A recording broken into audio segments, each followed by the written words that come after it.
বিপদে পড়বেন না। আত্মার উপরে পাথর চাপিয়ে সব কথা হজম করে জীবন বাজি রেখে তার সেবায় থাকতে হবে। জান্নাত তার পায়ের নিচে, এই কথাই ঠিক। তার দিকে সুনজরে তাকালে কবুল হবে, কবুল হজে সমান নেকি হবে, এই কথা মিথ্যে। তার পায়ের নিচে জান্নাত, এ কথা সত্য। মায়ের পায়ের নিচে জান্নাত, এ কথা সত্য। মানে কঠিন দিনে তাকে সম্মান করলে জান্নাত হবে, এটাই সত্য। মহান আল্লাহ বলেন, পৃথিবীর মানুষ তোমরা এক আল্লাহর ইবাদত করো, তার সাথে বিন্দুমাত্র শরিক করো না। পৃথিবীর মানুষ তোমরা বাপ মায়ের সাথে ভালো আচরণ করো। 3 অবিদিল কুরবা, নিকট আত্মীয়র সাথে তোমরা ভালো আচরণ করো। নিকট আত্মীয় কে? নিকট আত্মীয় হলো ভাই। এর চেয়ে নিকটের মানুষ কেউ নেই। ভাই ভাই, ঠাই ঠাই। শুধু খালি বিবাহর পরপরে দেখা যাবে একজন আরেকজনকে সহ্য করে না। সামান্য জমি ভাগ করতে গিয়ে এক সুতা ছাড়বে না, মারামারি লেগে গেছে। এটাই ঘটনা, আমার চোখের সামনের ঘটনা। ঢেঁকি কেটে ভাগ করে নিয়েছে 2 ভাই। আর যখন খুব জোরালো ঝগড়া লেগেছে, তখন বলছে যে আমি তো এখানে থাকবো না, চলে যাব, তো আমার ভাগটা এমন লোককে দিয়ে যাব যে তোকে উচিত সাজা দিতে পারে। ভাই বলছে। অথচ আল্লাহ বলছেন যে নিকটের মানুষ হিসেবে পৃথিবীতে সবচেয়ে নিকটের মানুষকে ভাই। বাপকে বলা হয়নি এই জন্য যে বাপের সাথে বেটার কোনো কেসাস চলে না, বাপের সাথে বেটার কোনো ভাগ চলে না। বেটার জমি জায়গা যা আছে, বেটা জমি জায়গা সব বাপের। যদিও বাপ যতদিন কাজ করতে পারবে ততদিন ছেলের খেতে পাবে না, ছেলে খেতে দিতে বাধ্য। তবে শরীয়তে কাউকে বসে খেতে দিবে না। এই জন্য আল্লাহ বলছেন, ইদা নুদিয়া লিসসালাহ ফাসাউ ইলা যিকরিল্লাহ ওয়াদারুল বায়া। যখন আজান দেওয়া হবে জুমার দিনের, তখন তোমরা ক্রয় বিক্রয় ব্যবসা বাণিজ্য ছেড়ে দিয়ে তাড়াতাড়ি আসো সালাত আদায় করতে। ফাইজা কুজিয়াতিস সালাত, যখন সালাত শেষ হয়ে যাবে, ফান্তাসিরু ফিল আরজ, তাহলে তোমরা তাড়াতাড়ি জমিতে নেমে যাও, জমি চাষ করো, দোকান খোলো, ব্যবসা বাণিজ্যে নেমে যাও। এবারে হাতে হাতে বসে থাকার দিন জুমার দিন নয়, বসে থাকার দিন শনিবার নয়, বসে থাকার দিন রবিবার নয়। না বুঝতে পেরে মানুষ বুঝেছে বসে থাকার দিন জুমার দিন। তখন সরকার বলেছে আরও একদিন শনিবার, 2 দিন। তখন আরবি সরকার দুবাইরা বলেছে আরও একদিন, 3 দিন। চাঁপাই নবাবগঞ্জের ভাষাতে বলে যে বসে খেলে রাজার ভান্ডার খায়, মানে শেষ হয়ে যাবে একদিন। দিন রাত কাজ করতে হবে। আল্লাহ বলছে দিন রাত, দিন রাত মানে সব সময়, রাতে তো ঘুমাবে। দিন রাত কথাটার জোর দেওয়াতে বলা হয়েছে।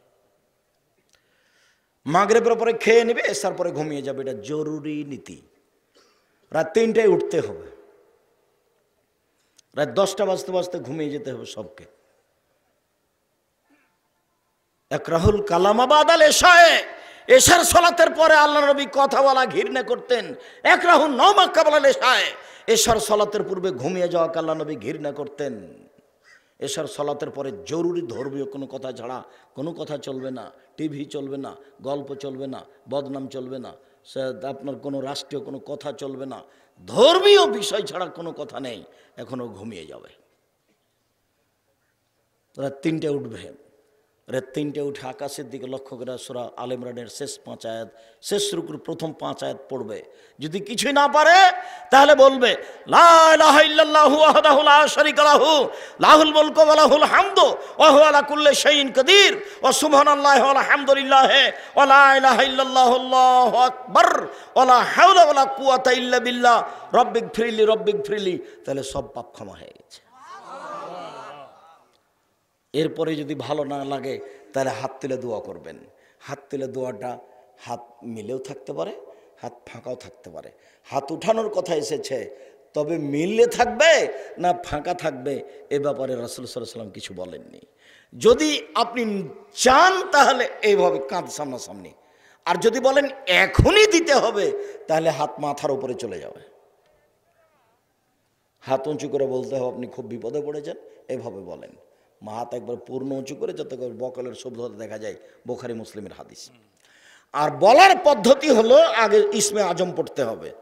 ইসমে আজম মানে আল্লাহুম্মা ইন্নী আসআলুকা বিআন্নাকা আনতাল্লাহ লা ইলাহা ইল্লা আনতাল আহাদুস সামাদুল্লাযী লাম ইয়ালিদ ওয়া লাম ইউলাদ ওয়া লাম ইয়াকুল লাহু কুফুয়ান আহাদ। এটা হলো ইসমে আজম। আব্দুর রাজ্জাক সাহেব এত বড় দোয়া তো মুখস্থ নেই, তাহলে ইউনূস আলাইহিস সালামের দোয়া, সেটা হলো ইসমে আজম। লা ইলাহা ইল্লা আনতা সুবহানাকা ইন্নী কুনতু মিনাজ জালিমিন। বলে এটা তো ভালো হয় নাই, তাহলে সূরা ফাতিহার প্রথম 3 আয়াত আলহামদুলিল্লাহি রাব্বিল আলামিন আর রহমানির রহিম মালিক ইয়াউমিদ্দিন। এ হলো প্রশংসা। সত্তা হলো প্রশংসা প্রিয়। প্রশংসা না করলে কিছু পাওয়া যায় না। মানুষই তো প্রশংসা চাই। আপনাদের ইনি ধনী মানুষ গ্রামের, সকালে গিয়ে যদি বলেন ভাই 5,000 টাকা দেন তো আমার ছেলের হাত ভেঙে গেছে, কে রে তুই? জি, টাকা আমার কাছে রেখে গেছিস নাকি? আর যদি বলে না আমি আপনাকে অনুরোধ করে বলছি আমার ছেলের হাত ভেঙে গেছে, আপনি তো গরিবের প্রতি খুব দয়া করেন, সবাই আপনার কথা বলে, আপনার কথা আমি জানি আপনি দিবেন আমাকে, আপনি ফিরাবেন না, 5,000 টাকা দেন, আমি খুব বিপদে। সেই তো কি যে করি, আচ্ছা দেখি একটু পরে আয় তো। মানে প্রশংসা করলেন তো ঠান্ডা হয়ে আছে। মানুষের কুমার আল্লাহ হচ্ছেন এর চেয়ে কোটি গুণ বেশি প্রশংসা প্রিয়, খালি প্রশংসা খুশি। যখন বলবেন আলহামদুলিল্লাহ, তখন উনি বলবে হ্যাঁ ঠিক হয়েছে, ঠিক হয়েছে। বলো কি বলবে? ঠিক হয়েছে এবার। আর যদি চান তাহলে আরো খুশি হবে। আল্লাহ নবী বলছেন লাইসা শাইউন আকরামু ইনদাল্লাহি মিনাস সাওয়ালে। আল্লাহর কাছে চাওয়া কাজটা যত প্রিয়, কোনো কাজ তার কাছে তত প্রিয় নয়। যখন সেখানে চাইবেন তখন বলবো হ্যাঁ ঠিক হয়েছে, কবরের কাছে তো চাওনি, ও তো দিতে পারে না তবুও গেছে ওখানে। আরে আমি তো পারি, তুমি আমার কাছে বলেছো, আগে বলেছো প্রশংসা ঠিক হয়েছে, তারপরে আমার কাছে চেয়েছো, বেশ আরো ভালো হয়েছে। আল্লাহ নবী বলছেন মানলাম ইয়াসারিল্লাহ ইয়াকযাব আলাইহি, যে আল্লাহর কাছে চায় না আল্লাহ তার উপরে অসন্তুষ্ট হন। যে আল্লাহর কাছে চায় না আল্লাহ তার উপরে অসন্তুষ্ট হন। তাহলে হলো প্রশংসা। তারপরে দুরুদে ইব্রাহিম। তারপরে 3 নম্বরে বলবেন আপনার প্রয়োজন আল্লাহ বিবুলোকে রাস্তার পাশে 3 শতক জমির ব্যবস্থা করে দাও। আল্লাহ আমাকে একটা বড় ব্যবসার ব্যবস্থা করে দেয়। বড় ব্যবসা, টাকা পয়সার অভাব নাই আল্লাহর কাছে, আপনার চাইতে কোনো ত্রুটি আছে? আর চাইবেন এইভাবে ফাইদা ফারাগতা ফানসব ও ইলা রব্বিকা ফারগাব। মুহাম্মদ সাল্লাল্লাহু আলাইহি সাল্লাম, আপনি যখন দুনিয়াবি কাজ থেকে অবসর হবেন তখন কঠোর শ্রমে আত্মনিয়োগ করুন। আমাকে যা বলবেন তা বিনয়ের সাথে কান্নাকাটি করে বলুন। বিনয়ের সাথে বলতে হবে। আসসালামু আলাইকুম রহমতুল্লাহ, আসসালামু আলাইকুম রহমতুল্লাহ, আলহামদুলিল্লাহ বেহাক্কে লা ইলাহা ইল্লাল্লাহ। বলেন তো কোথায় বিনয়ী হলো, কোথায় কান্নাকাটি হলো? এটা আল্লাহর আদেশ। একটু গরম পানি আছে কি? এটা আল্লাহর আদেশ। সম্মানিত দ্বীনী ভাই বোন, আমি আপনাকে বলছিলাম সবচেয়ে নিকটাত্মীয় হচ্ছে ভাই। আপনাকে আমি অনুরোধ করে যাচ্ছি, আপনার বড় ভাইয়ের কারণে আপনার সাথে গন্ডগোল হয়েছে, এ কথাই ঠিক। এখান থেকে উঠে গিয়ে বড় ভাইয়ের হাত ধরে ক্ষমা নিয়ে রাত কাটাবেন, এ কথাও ঠিক।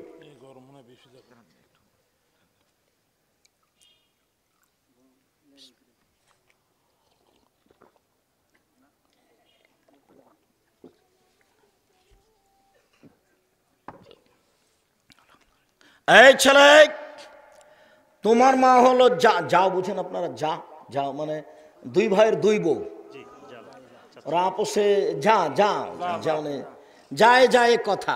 তো তোমার মা হলো তোমার জ্যাঠানির ছোট, আর তোমার চাচি হলো বড়। তো ঘটনা গন্ডগোল কিন্তু তোমার চাচির কারণে হয়েছে, তোমার জ্যাঠর স্ত্রীর কারণেই হয়েছে, যাকে তুমি বড় মা বলো। তো ওর কারণে ঘটনা ঘটেছে। কিন্তু আব্দুর রাজ্জাক সাহেবের বক্তব্য শোনার পরে আজকে তোমার মায়ের উচিত, তোমার মা ছোট, তোমার মা গিয়ে তার বাড়িতে গিয়ে তার হাত ধরে ক্ষমা নিয়ে বলবে বুবু আপা যা হয়েছে আমাকে মাফ করেন, আমরা 2 বোন হয়ে থাকবো ইনশাআল্লাহ। এটা জরুরি। একদিন কথা বলা বন্ধ করে সময় কাটাবেন তো ইবাদত তো কবুল হবে না। আব্দুর রাজ্জাক সাহেব আপনারা যে কথা বলেন না মনে হয় এমনটা? আপনাদেরকে এমন দেখতে পাই, বলে হতেও পারে, তবে আমি চেষ্টা করি। আমি সব সময় প্রস্তুত আছি। আর আমাকে যদি কেউ মুচি দিয়ে ডাকে আমি চলে যাব, আমাকে ব্যক্তি দিয়ে ডাকতে হবে না। আব্দুর রাজ্জাক সাহেব আপনাকে বক্তব্য দেওয়ার জন্য বছর বছর ডাকি পাওয়া যায় না, পাওয়া যাবে না কেন? বগুড়ার যদি মেথর, বগুড়ার যদি কোনো ডোম চামার আমাকে বক্তব্য দেওয়ার জন্য ডাকে, আমি সেখানে চলে যাব, যদি আমার সময়ের পরিবেশ অনুকূলে থাকে। আমি আমার নিজের ব্যক্তি হিসেবে ব্যক্তিত্ব দিয়ে 1 মিনিট বাঁচতে রাজি নই। আমি নিজের ব্যক্তিত্ব দিয়ে 1 মিনিট আমি বাঁচতে রাজি নই। লৌকিকতা দিয়ে আমি 1 মিনিট বাঁচতে রাজি নই। একেবারেই সহজ সরল স্বাভাবিকভাবে যে কোনো সময়ে মানুষের পাশে দাঁড়িয়ে দুনিয়া থেকে যেতে প্রস্তুত, এটাই আমার দাবি। আমি মাস্ক দিয়ে ভাগ্য বাড়াতে রাজি হইনি কোনোদিন। আমি 3 ফুট পর পর দাঁড়িয়ে 2020 সালের করোনা ভাইরাস থেকে বাঁচব, এইটা আমি কোনোদিন প্রয়োজন মনে করিনি। যখন করোনা ভাইরাস দেখা দিয়েছিল তখন আমি বলেছিলাম, যদি কারো করোনা হয় তাহলে আমি তার সাথে একসাথে খেতে প্রস্তুত। যদি কেউ করোনায় মারা যায় তাহলে আমি তাকে গোসল দিব, কাফন দিব, দাফন দিব, জানাজা করব, সব করব। এতে যদি আমারও করোনা হয় তাহলে আমি বলবো না এর কারণে হয়েছে, আমি বলবো পৃথিবী সৃষ্টির 50,000 বছর পূর্বে আমার ভাগ্য লেখা হয়েছিল, সেখানে লেখা হয়েছিল আমি করোনায় মারা যাব, সেই জন্য আমাকে করোনা ধরেছে, আমি এটা বলবো। ওর গায়ের উপরে যদি পড়ে থাকে আমি, তারপরে যদি করোনা হয় তবু আমি বলবো না যে এর কারণে হয়েছে। আমি এই কথা বলে শিরক করে মরতে রাজি নই। আমি তো জানি সব কিছু লেখা হয়েছে পৃথিবী সৃষ্টির 50,000 বছর পূর্বে, যেদিন পৃথিবী সৃষ্টি হয়নি। আর আমি বলেছি আজ থেকে নিয়ে কিয়ামত পর্যন্ত যদি কাবা ঘরে আর কোনোদিন মানুষ পাশাপাশি না দাঁড়ায়, তবুও 3 ফুট পর পর দাঁড়ানো বৈধ হবে না। বৈধ করতে হলে মুহাম্মদ সাল্লাল্লাহু আলাইহি সাল্লামকে আবার পৃথিবীতে আসতে হবে এবং ঘোষণা দিতে হবে, পৃথিবীর মানুষ মনে রেখো, আমি মুহাম্মদ সাল্লাল্লাহু আলাইহি সাল্লাম বলেছিলাম তোমরা পাশাপাশি প্রাচীরের মতো দাঁড়াও। আমি বলেছিলাম মান সাদ্দা ফুরজাতান বানাল্লাহু লাহু বাইতান ফিল জান্নাহ, কেউ যদি দুইজনের ফাঁকা বন্ধ করে আল্লাহ তার জন্য জান্নাতে ঘর বানাবেন। আমি বলেছিলাম পৃথিবীর মানুষ তোমরা সালাতে যখন দাঁড়াবা নামাজে, তখন প্রাচীরের মতো হয়ে দাঁড়াও, ফাঁকা বন্ধ করো। ওই যে আমি দেখতে পাচ্ছি শয়তান ফাঁকা দিয়ে ঢুকছে ছাগলের বাচ্চার মতো হয়ে, আমি এইভাবে ঘোষণা দিয়েছিলাম। আমি এখন বলছি তোমরা 3 ফুট পর পর দাঁড়াও, যেহেতু মুহাম্মদ সাল্লাল্লাহু আলাইহি সাল্লাম আর কোনোদিন আসবেন না কিয়ামত পর্যন্ত, কাজে এই সিদ্ধান্ত পরিবর্তনও হবে না। আমি বুঝলাম না, হুজুরের সুলিও হয়নি, হুজুরের ফাঁসিও হয়নি, রাতে রাতে সিদ্ধান্ত পরিবর্তন হয়ে গেল, সব মসজিদে 3 ফুট পর পর হলো, এটা আমার বুঝে আসলো না। জামিয়া সালাফিয়া ডাঙ্গিপাড়া, পবারাজ শহীদ, রূপগঞ্জ, নারায়ণগঞ্জ, ঢাকা, জামিয়া সালাফিয়া তেঘরা, বিরল, দিনাজপুর, জামিয়া সালাফিয়া 6 মাইল, বাবুগঞ্জ, বরিশাল, এসব প্রতিষ্ঠান আমি এমন কিছু দেখিনি। এই সময় আমি দুবাইয়া ওমানে ছিলাম, তখন আমি বলছিলাম যে আমার সাথে মসজিদে ঢুকতো, আমি বলতাম আমার পাশে পায়ে পা লাগিয়ে দাঁড়াও তো দেখি কি হয়। আরে সুলিও হবে না, ফাঁসিও হবে না, জরিমানা লাগতে পারে। চিন্তা করছো কেন? কয় টাকা জরিমানা লাগবে? চলো দেখি, পাশে পাশে দাঁড়াও তো কোনোদিন জরিমানার কথা বুঝতে পারিনি। তো যখন আমি ভাবছিলাম বিমানবন্দরে গেলে মনে হয় যখন ইমিগ্রেশন চলবে তখন হয়তো আটকা যাবে, এমনটা হতে পারে, এরকম ভাবছিলাম। ভাবতে ভাবতে পার হয়ে চলে আসলাম, কোথাও আটকা পড়লাম না, আল্লাহই ভালো জানে কি। সম্মানিত দিনী ভাই বোন, রাসূল সাল্লাল্লাহু আলাইহি সাল্লাম নীতিকে ভালোবাসেন, পথ সহজ হবে ইনশাআল্লাহ। বলছিলাম অল দারিল কুরবা ওয়াল জারিল জুনুব অবিদিল কুরবা ওয়াল ইয়াতামা, এতিমদের সাথে ভালো আচরণ করো, একটা বিশাল পয়েন্ট। সাহাল ইবনে সাদ রাদিয়াল্লাহু তাআলা আনহু বলেন রাসূল সাল্লাল্লাহু আলাইহি সাল্লাম বলেছেন আনা কাফিরুল ইয়াতিম ফিল জান্নাহ হাকাজা, যে এতিমের দেখাশোনা করবে সে আর আমি জান্নাতে এভাবে থাকবো। ও আসারাবে সাবাবেহি অল উস্তা, তর্জনী এবং মধ্যমা, এই 2টি আঙ্গুলকে দেখালেন ইশা করে, দেখো এই 2টি যেমন পাশাপাশি, এতিমের যে লালন পালন করবে সে আর আমি জান্নাতে এভাবে থাকবো। 1 মিনিট, এই ছেলে ব্যস্ত হয়েও না, আমি নিজে তোমার চেয়ে বেশি ক্লান্ত, কোনো প্রয়োজন আমাকে দেখায় না দয়া করে। তখন একটু 2 আঙ্গুলের মধ্যে ফাঁকা রেখেছিলেন। আবার বলছেন এই কথাটা, আরেকটা কথা একটু ভালো করে খেয়াল করেন। মানালা জারিয়াতাইনে, কেউ যদি 2টা মেয়ের লালন পালন করে, 2টা বেটি 2টা মেয়ের লালন পালন করবে, পড়াবে, দেখাশোনা করবে, হেফাজতে রাখবে, বিবাহ দিয়ে দিবে, এইটা যদি বাপ হিসেবে দায়িত্ব পালন করে, সেই বাপ আর আমি জান্নাতে এভাবে থাকবো। তখন তিনি এই আঙ্গুল দুটি দেখালেন, কিন্তু আঙ্গুল দুটি জমা করে রাখলেন। মানে এতিমের লালন পালন করার চেয়ে বেশি দামি মেয়ের লালন পালন। বুঝাতে পারিনি কথা মনে হয় নাকি? এতিমের লালন পালনের চেয়ে মেয়ের লালন পালন খুব বেশি দামি ব্যাপার, বেশি গুরুত্ব রাখা। আল্লাহ রাসূল বলছেন, কেউ যদি মেয়ের লালন পালন করে, তাহলে বাপ আর মেয়ে দুইজনের মাঝে এরকম একটা আট থাকবে। মেয়ে জাহান্নাম আর বাপের মাঝে একটা আট থাকবে। মেয়ে মেয়ে মধ্যে আছে, ওদিক আছে জাহান্নাম আর এদিক আছে বাপ। এই বাপ জাহান্নামে যেতে পাবে না, মধ্যে অন্তরাল হয়ে আছে। কে বলেন তো? মেয়ে। মেয়ে বলছে আমার বাপকে আগে জান্নাতে দিতে হবে, তারপরে কোনো কথা। মেয়ের লালন পালন ভিন্ন। 10টা ছেলেকে মাস্টার ডিগ্রি পাস করালে আপনার 1 পয়সা উপকার হবে, এ কথা মুহাম্মদ সাল্লাল্লাহু আলাইহি ওয়াসাল্লাম বলেননি। তো বাপে বেটাকে পড়াবে কেন? জন্ম দিয়েছে এই জন্য। সব অন্যায়ের অপরাধের খেসারত বাপকে দিতে হবে। আল্লাহ রাসূল বলছেন, মান ওয়ালাদাল্লাহু ওয়ালাদুন ফালহিসান ইসমাহু, ছেলে মেয়ে জন্ম নিলে সুন্দর নাম রাখতে হবে। ফাইজা বালাগা ফালিজা বেজহু, ছেলে মেয়ে বড় হলে বিবাহ দিয়ে দিতে হবে। ফাইজা বালাগা, ছেলে মেয়ে যখন বড় হয়ে যাবে, অলামেজা বেজহু, বাপ তার বিবাহ দিবে না। ফাইনাসাবা ইসমান, ছেলে মেয়ে যদি কোনো পাপ করে, ফাইনামা ইসমুল আবিহে, সেই পাপ তার বাপের হবে। আমি অনুবাদক, আরবি মুহাম্মদ সাল্লাল্লাহু আলাইহি ওয়াসাল্লাম তার মুখ দিয়ে বলেছেন, আমি সেগুলো আপনাকে আরবি করে শোনালাম। এদেশে একটা বই পাওয়া যায়, উপদেশ, দেখেন লেখা আছে। এদেশে একটা বই পাওয়া যায়, আদর্শ পরিবার, আপনার জন্য লিখেছিলাম। আপনি কেন অনীহা করে চলেন সেটা আমি বলতে পারি না। আপনার সাথে আমার আন্তরিকতা অনেক, আপনাকে আমি অনেক ভালোবাসি। আদর্শ নারী, আদর্শ পরিবার, বক্তা শ্রোতার পরিচয়, তাফসীর কি মিথ্যা হতে পারে? কে বড় লাভবান, কে বড় ক্ষতিগ্রস্ত, মরণ একদিন আসবেই। সব বইগুলি আপনার জন্য লেখা আছে। আমি মুকশিদুল মুমিনিন বই লিখিনি। বইয়ের শুরু থেকে না শেষ পর্যন্ত চ্যালেঞ্জ আছে, মুখে যেটা আছে মিডিয়াতে সেটা আছে।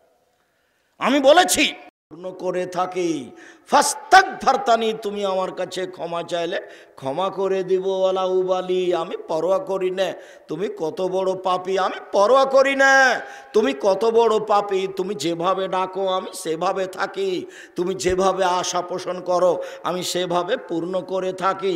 ইবনা আদম লা বালাগাত জুনুবুকানার সামায়ে, আদমের ছেলে মেয়ে শোনো, তোমাদের পাপ বেশি হতে হতে যদি আকাশে লেগে যায়, পাপ আর পাপ, ফাস্তাগফারতানি, এরপরে যদি তুমি আমার কাছে ক্ষমা চাও ক্ষমা করে দেব। হলো উবালি, আমি পরোয়া করি না তুমি কত বড় পাপী, তুমি যেভাবে ডাকো আমি সেভাবে থাকি, তুমি যেভাবে আশা পোষণ করো সেভাবে আমি পূর্ণ করে থাকি, আমি পরোয়া করি না তুমি কত বড় পাপী। আদম সন্তান মনে রেখো, এই পর্যন্ত দুনিয়ায়, বিচারের মাঠে যেদিন তোমরা আমার সামনে উপস্থিত হবে, পাপ নিয়ে আকাশ জমিন পরিমাণ পাপ, সেদিন আমি বলবো, ইবনা আদম লা আতাইতানি বিকরাবিল খাতায়া সুম্মা লাকিতানি লা তুশরিক বিশায়া লা আতাইতুকা বিকরাবিহা মাগফিরা।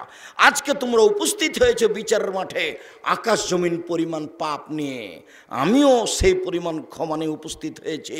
যদি শিরক না থাকে, তোমার যেই পরিমাণ পাপ আমার সেই পরিমাণ ক্ষমা, তোমার যেই পরিমাণ পাপ আমার সেই পরিমাণ ক্ষমা। তোমার পাপ যত আমার ক্ষমা তত, তোমার পাপ যত আমার ক্ষমা তত। যদি শিরক না থাকে, শিরক করে মারা গেলেও জাহান্নামে যাবে, শিরক মুক্ত অবস্থায় মারা গেলেও জান্নাতে যাবে। উত্তরবঙ্গের লোক শিরক কম করে, নোয়াখালী, ফরিদপুর, চট্টগ্রাম, সিলেট, বরিশাল এইসব ডিস্ট্রিক্টের মানুষ শিরক বেশি করে। ভারত বাংলাদেশ পাকিস্তানের মানুষের শিরকের অবস্থা হলে এই, মানুষে বলে বন্যা চলেছে বিপদ সীমার উপর দিয়ে, মানুষে বলে ঝড় বৃষ্টি চলেছে বিপদ সীমার উপর দিয়ে, আসলে তা নয়। ভারত বাংলাদেশ পাকিস্তানে শিরক চলেছে বিপদ সীমার উপর দিয়ে। দেশ ট্রাভেলস ঢাকা থেকে রাজশাহী আসছে, সন্ধ্যার সময় আলো দিয়ে দিয়েছে। আমি বললাম, এই ছেলাই সুপারভাইজার শোনো, আলো দিলে কেন? আমার বস বলেছেন সূর্য ডুবার সাথে সাথে আলো দিতে হবে, তাই দিলাম।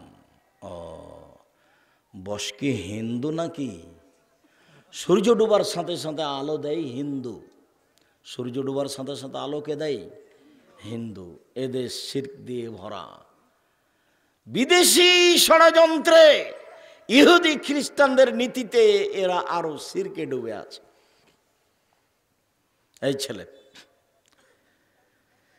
আন্তর্জাতিক খেলায় 1 নম্বর হলো বিলিয়ন ট্রিলিয়ন ট্রিলিয়ন ডলার টাকা খরচ আছে। 2 নম্বর হলো হাততালি আছে। ইহুদি খ্রিস্টানদের নীতি হলো হাততালি দেওয়া। মোহাম্মদ সাল্লাল্লাহু আলাইহি ওয়াসাল্লাম এটাকে নাকচ করেছে। 3 নম্বর হলো যে যৌতুক ফেস্টন সারা পৃথিবীতে আছে, বিশাল পর্দার, তাতে কত টাকার কাপড় লেগেছে।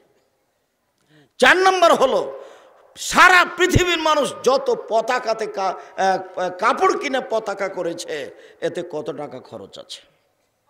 5 নম্বর হলো সারা পৃথিবীতে যে টিভি চলছে, এ ব্যাপারে ঘন্টার ঘন্টা, তাতে কত কারেন্ট খরচ আছে। 6 নম্বর হলো দিন রাত মানুষ বসে বসে সময় কাটাচ্ছে, অর্থ সম্পদের ক্ষতি করছে, এতে কত টাকার ক্ষতি আছে। 7 নম্বর হলো সব সময় মুখামুখি, একজন আর একজনের বিরুদ্ধে কথা বলছে, আত্মহত্যা করছে, জমি বিক্রি করে পতাকা কিনছে, এরই নাম জুয়া। একই বলে জুয়া। চাঁপাইনবাবগঞ্জে বলে জুয়া খেলাতে বউকে হারে দিয়েছে, বউ দিয়ে দিয়েছে যে আমার বউয়ের দাম এত টাকা। তাহলে ঠিক আছে, তখন বউ তো যে পরাজয় হয়ে গেছে, তখন বউতে দিয়ে দিতে হবে ওকে। তারই ফলাফল বাস্তব, জমি বিক্রি করে পতাকা কিনছে। তার মানে ও মানুষ নয়, ও হলো পশু প্রাণী, ও হলো গরু ছাগল। আরও সাথে সাথে তুমি বোকা ছেলে চিনতে পারোনি, তুমি বুঝতে পারোনি ব্রাজিলকে, তুমি চিনতে পারোনি আর্জেন্টিনাকে। এরাই হলো ইহুদি, এরাই হলো খ্রিস্টান, এরাই হলো ইহুদি, এরাই হলো খ্রিস্টান। এরাই বলেছে তোমার নবী ভুয়া নবী। আরে নবী হলে ঈসা হবে, নবী হলে মুসা হবে, নবী কেউ হলে এদের মধ্যে থেকে হবে। মোহাম্মদ আবার কে? সেই দিন জর্জ বুশ ইরাকের সাথে যুদ্ধ শুরু করলে বলেছিল ক্রুসেড যুদ্ধ, এটা ধর্মীয় যুদ্ধ। বুশ জয়ী হয়েছে ধর্মীয় যুদ্ধে, এটাও জাতিকে দেখিয়েছে। আমরাই সঠিক দিনের উপরে আছি, মুসলমান এরা ভুয়া নীতির উপরে আছে। বোকা ছেলে, তুমি তো জানো না একে, এ যদি তোমাকে পায়, তুমি তো তার পতাকা তোমার মোটর সাইকেলে দিয়ে চালাচ্ছ, তোমাকে পেলে 2 বালতি পায়খানা তোমার মাথার উপরে চাপিয়ে 2টা লাথি দিবে। তারই নীতিতে তোমার মাথাতে চুল ছাতা হয়ে আছে, চতুর্দিক চাঁচা আছে। তুমি কখন ইহুদি হয়েছ? তোমার মা নাই নাকি? তোমার বাপ নাই? ও কি তোমার খালা নাকি? বহুদিন প্রমাণ করেছি ওর তোমার খালা, ও তো মা নয়। মা হলে তো ভিন্ন নীতি। মা হলে 4টে জিনিস লাগে। 1 শিষ্টাচার, মা শিষ্টাচার শিখাবে। 2 বিদ্যে, মা বিদ্যে শিখাবে। 3 চিরুনি, মা বাচ্চাদের মাথার চুল পরিপাটি করে রাখবে।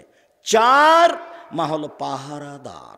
বুখারী মুসলিম, তুমি উঠাও মোবাইল, যে কোনো মোবাইলে পাবা। মায়ের জন্য 4টে কাজ। 1 শিষ্টাচার, তোমার মা কি জানে শিষ্টাচার কাকে বলে? 2 বিদ্যা, তোমার মা কি জানে বিদ্যা কাকে বলে? 3 চিরুনি করা, ছেলে মেয়ের মাথার চুল চিরুনি করে পরিপাটি করে সুন্দর করে রাখতে হবে। 4 পাহারাদার, তোমার মা পাহারাদার। তোমার মা কি পাহারা দেয়? তোমার বোন এখন এখানে বসে আছে, মাথায় কাপড় নেই, তো তোমার মা কি পাহারা দেয়? এটা তোমার মা নয়, এটা তোমার খালা, নইলে এটা তোমার সৎ মা। তুমি প্রমাণ করো যে এটা আমার মা। কিভাবে তুমি প্রমাণ করতে পারো? আমি তো জাবেরের হাদিস দিয়ে তোমাকে 100 দিন প্রমাণ করি, সেদিন বলে গেলাম। শিরক ছাড়া সব পাপ ক্ষমা হয়ে যাবে, শিরকের পাপ ক্ষমা হবে না, সাবধান। 2 অবিল ওয়ালিদাইনি ইহসানা, পিতামাতার সাথে ভালো আচরণ করো। আল্লাহর সাথে ভালো আচরণ করো মানে শিরক করো না। নবীর সাথে ভালো আচরণ করো মানে বিদাত করো না। বাপ মায়ের সাথে ভালো আচরণ করো মানে স্বাভাবিক জীবনে সবচেয়ে শ্রদ্ধেয় মানুষ পিতামাতা। 4 শ্রেণীর মানুষ জান্নাতে যাবে না, তার 1 শ্রেণীর মানুষ বাপকে মানে না, যে মাকে মানে না। যে একজন লোক রাসূলের সামনে এসে বলছে, আল্লাহর নবী, আমার বাপ মা আমার কাছে কি পায়, আমি আমার বাপ মার কি করতে পারি? তখন আল্লাহ রাসূল বলছেন, বলো কি, তোমার বাপ মা তোমার কাছে কি পায়? মানে হুমা জান্নাতুকা নারকা, তারাই দুজন তোমার জাহান্নাম, তারাই দুজন তোমার জান্নাত। বাপ মা তোমার জাহান্নাম, বাপ মা তোমার জান্নাত, ওরাই তোমার জাহান্নাম, ওরাই তোমার জান্নাত। বাপ মা তোমার জাহান্নাম, বাপ মা তোমার জান্নাত। আল্লাহ বলছেন তোমরা বাপ মায়ের সাথে ভালো আচরণ করো। রাজশাহীর মেয়র একদিন নওদাপাড়ায় এসেছেন, তো শাহ মকদুম থানার ওসি মেয়রের সামনে এইভাবে দাঁড়ালছেন, আমার দিকে দেখেন, কতদিন দেখেন আমাকে, এইভাবে দাঁড়িয়ে বলছে, স্যার এখন কি করব স্যার? ব্যাপারটা কি? কোরআনে যেভাবে বলা হয়েছে সেভাবে এইভাবে ছেলে বাপ মায়ের কাছে দাঁড়াবে, তুই তো বাপ মা নয়। এইখানে এভাবে মানে এটা তো মানে চট করে অবস্থা, আমি ওখানে পাশে বসেছিলাম, অবস্থাটা দেখে মানে ওরে এটা তো বাপ মায়ের সামনে, এই অবস্থাতে বাপ মায়ের সামনে আল্লাহ বলছেন, এই শক্ত করে কথা বলতে পাবা না বাপ মায়ের সামনে, এই জোরে হেঁটে যেতে পাবা না, এই হাত উঁচা করে হেঁটে যেতে পাবা না, হাত নিচু করে নরম হয়ে যেতে হবে। মাকে গিয়ে বলতে হবে, আম্মা আপনি যে আপার বাসায় যেতে বলছিলেন, আম্মা যেতে হবে, এইভাবে বলতে হবে। আপনি যে আপার বাসায় যাওয়ার কথা বলছিলেন, কি করতে হবে এখন ঝামেলার মধ্যে, কি করতে বলেন তো? এটা বলা যাবে না, এটা না করে দেওয়া হয়েছে। মানে ওই জোরে কণ্ঠই নাই, একবারে না করে, আল্লাহ না করেছে। এখন তুমি পালন করতে পারো আর না পারো। কতদিন বললাম, একদিন তুমি ছিলে তোমার মায়ের কোলে, এখন তোমার মা তোমার কোলে। তোমার মা আদর করে একদিন বলছিল যে এইভাবে, এই অত পেশাব করিস কেন রে, এটা জায়েজ, আদর করে তোমার মা বলছিল। এখন ছোট বাচ্চার পেশাব সহজ, পায়খানা সহজ। এবার মা পেশাব পায়খানা করে ঘর ভর্তি করেছে, বিছনা ভর্তি করেছে, একটু আদর করে সম্মান করে ধমক দিয়ে কিছুই বলা যাবে না। হ্যাঁ একটু চিন্তা ভাবনা করা যায় না, কেউ বাড়িতে নেই, এগুলো পেশাব পায়খানা কি করেছেন আপনি, এটা বলা যাবে না। এসে যদি আপনি বলেন আপনার স্ত্রীকে, আমার মাকে তুমি দেখোনি কেন, তখন আপনার স্ত্রী বলছে, তোমার মাকে তুমি দেখো গা, তোমার মা আমাকে অকথ্য ভাষায় গালি দেয়। তোমার মাকে দেখতে হবে মানে আপনার মা অকথ্য ভাষায় গালি দেয়, এ কথাও ঠিক, যা বলে সবই উল্টা। আর এখন শুধু মেয়ের ছেলে মেয়েকে দেখে, আপনারগুলো দেখে না। আপনি নিশ্চিত আপনার মাকে বড় মাছ কিনে নিয়ে এসে খেতে বসান, আপনার ছেলে মেয়ে থাকবে আর আপনার বোনের ছেলে মেয়ে থাকবে, সুন্দর বড় টুকরাটা আপনার মা আপনার বোনের ছেলে মেয়েকে দেবে, এটা স্বাভাবিক গতি। এখন আপনি দেখবেন ঘুম থেকে উঠে যে মাটির উপরে সবচেয়ে খারাপ মানুষ আমার মা, এবার দেখি কি করেন আপনি। পরিস্থিতি যতই উল্টা হোক, এই শব্দ নিষেধ, এটা নিষেধ। কত উপরে তাকে আমি ভাষা দিয়ে বুঝাতে পারবো না। আল্লাহ নিজের কাছে নিয়ে চলে গেছেন বাপ মাকে, নিজের কাছে নিয়ে চলে গেছে। বউ কাজ করবে না, বোনেরা কেউ নেই, পেশাব করাবা তুমি, পায়খানা করাবা তুমি, পানি খরচ করাবা তুমি, গোসল দেওয়াবা তুমি, কাপড় বদলাবা তুমি, কাঁধে করে মেডিকেল নিয়ে যাবা তুমি, কাঁধে করে মেডিকেল থেকে নিয়ে আসবা তুমি। একদিন ছিল তুমি তোমার মায়ের কোলে, এখন তোমার মা তোমার কোলে। শিশুকে যেভাবে তুমি আদর করেছ, তোমার মা তোমাকে যেভাবে আদর করেছে, তার চেয়ে বেশি, কোটি গুণ বেশি শ্রদ্ধা জানাতে হবে তাকে। যা বলছে সবই উল্টা, দেখি কি করেন আপনি। যা বলছে মুখ দিয়ে সবই উল্টা। একবার আপনার মুখের উপর আপনার বউকে গালি দিচ্ছে, অমুকের বাচ্চা অমুক, তুই সর এখান থেকে। এখন আপনার স্ত্রীর খারাপ থাক আর না থাক, থাকতেও পারে নাও থাকতে পারে, এর নাম বাপ মায়ের সেবা। খুব কঠিন, এটা নাম পরীক্ষা, খুব কঠিন। আপনি সকালে দেখবেন যে সবচেয়ে খারাপ মানুষ আমার মা, এরকম মনে হবে।